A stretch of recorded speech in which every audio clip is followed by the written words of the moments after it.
বঙাইগাঁৱত এনেধৰণৰ সমস্যা বহুত বেছি হৈছে। বহুত ড্ৰাগছ এডিক্টেড মানুহে চাকু লৈ ঘূৰি ফুৰিছে। এতিয়া মই ডেকা ল'ৰাৰ কাৰণে খেদি গৈছোঁ, মোক ভয় কাৰণে মই ভিডিঅ' বনালোঁ। এটা ঘটনা হ'ল মোৰ লগত অলপ সময় আগতে।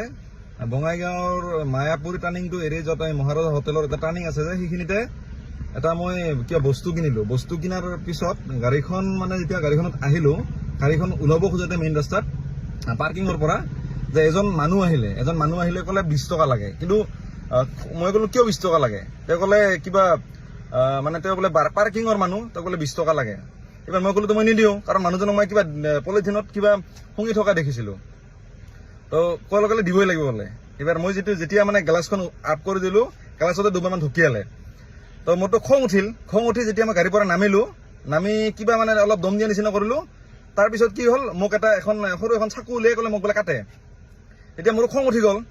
খং উঠি যোৱাৰ পিছতে কি হ'ল, মোক তই মাৰিবি সেনেকা বুলি কৈ দুটামান শ্লেং লেংগুৱেজ ইউজ কৰি মোৰ গাড়ীখনৰ ডিক্কিটো খোলে। ডিক্কিত মোৰ এই কিছুমান এনেকুৱা চকী যে থাকে, ফ্লেক্সিবল চকী সেনেকুৱা লোহাৰে এখন উলিয়াই লৈ মই যেতিয়া ওলাই ল'ম, ডিক্কিটো খুলি ল'ম, মানুহজন দৌৰিলে। কিন্তু কি হ'ল, মই অলপ চকীখনলৈ ধৰিম বুলি বহুত দূৰ গৈ পালে। তথাপিও মই 100 মিটাৰমান দৌৰি তাক খেদি আহিলোঁ।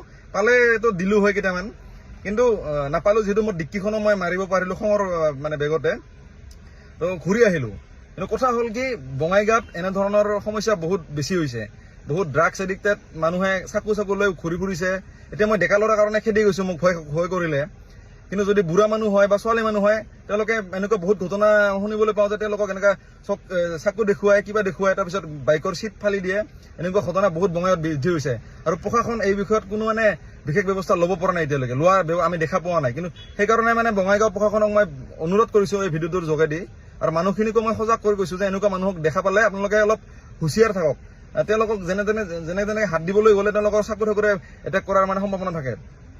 আৰু প্ৰশাসন এই বিষয়ত যদি ব্যৱস্থা নলয়, কেতিয়াবা এনেকুৱা ডেকা ল'ৰাৰ হাততে সেইবিলাক বেয়াকৈ মাৰ খাব কেতিয়াবা।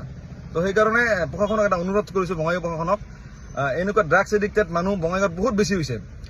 তেওঁলোকে এই বিষয়ে যাতে কিবা বিহিত ব্যৱস্থা লয় তেওঁলোকৰ ওপৰত, নহ'লে কিন্তু বঙাইগাঁৱৰ পৰিৱেশটো বহুত বেয়া হৈ গুচি যাব। আৰু মানুহে হাতত আইন তুলি ল'বলৈ বাধ্য হ'ব।